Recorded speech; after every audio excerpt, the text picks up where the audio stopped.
Okay, so in this slide, we're going to do it's a comparison between a corporation and a partnership.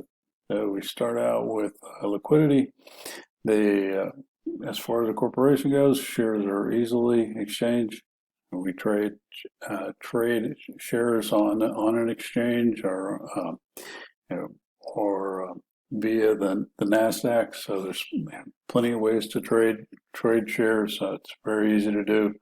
Um, Partnerships, that it's very difficult to trade ownership or sell. You have to negotiate a sale between individuals, and then in most cases with a partnership, the if it's one partner selling his share, the other partners would probably have to agree on the new partner. If that weren't, assuming it weren't all of the partners agreeing to sell to someone else.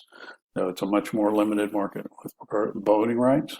Uh, Usually one share, one vote for a corporation. And then with a partnership, a general partner generally in charge. Limited partners may have some rights, but for the most part, you're entrusting the general partner to do the day-to-day management and make those decisions. Taxation. This is the big downfall for corporations. There's double taxation, both dividends and income of the corporation are taxed. Uh, the, as far as the partnership goes, the partners pay taxes on their profits, on the distributions made from the partnership to those partners. They with reinvestment and dividend payout, broad latitude.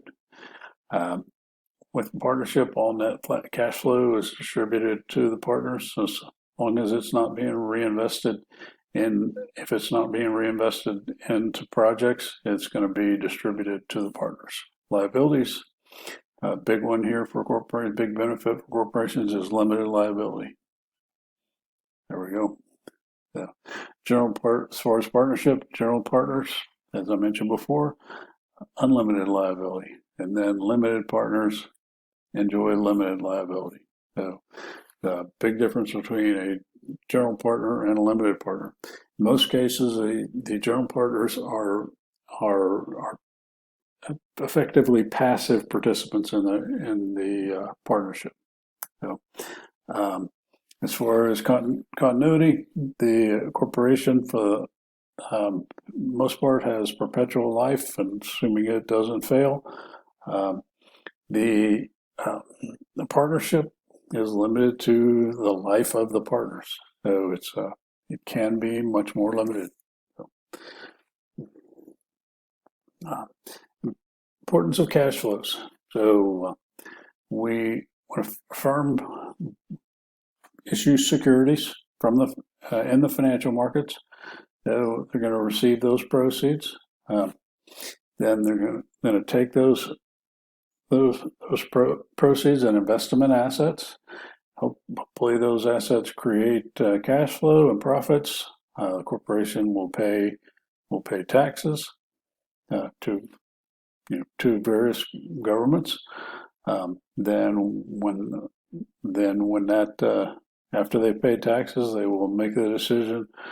Well, they'll they have to pay debt, but whether they're going to pay dividends or reinvest those funds into the company.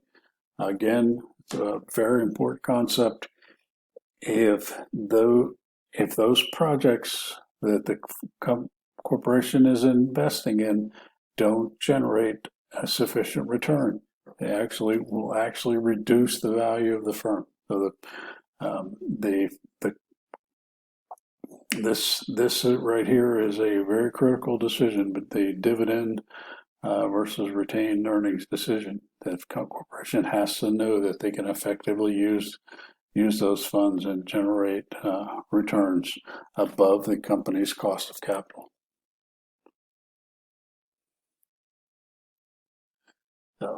So ultimately, the firm has to be a cash generating activity. The fairly obvious over here, cash flow should exceed the cash flows from the financial markets. So the company needs to grow these this money that they get from the capital markets, from whatever source, because those investors are expecting a return. So the goal of financial management. So what is the correct goal? Um, Profit maximization, minimize costs, uh, maximize market share. The one of the things that I've encountered in my life is a lot of times you'd end up with managers that may have come from another part of the company. Uh, in that case, you'll end up with some, because they don't understand what you're doing. End up with somebody who's focused on minimizing costs, and it is it's, it it can be a very frustrating system to work in, because for the most part you tend to have to spend money to make money. Uh, so the generally accepted uh, correct goal is the maximization of shareholder wealth. Uh, the one thing that has entered into here in recent years is social responsibility. So, in today's world, it's the maximization of shareholder wealth, but you don't necessarily want to do it at the expense of others, the environment, so forth. All right. We'll start the next lecture with the agency problem and control of corporation.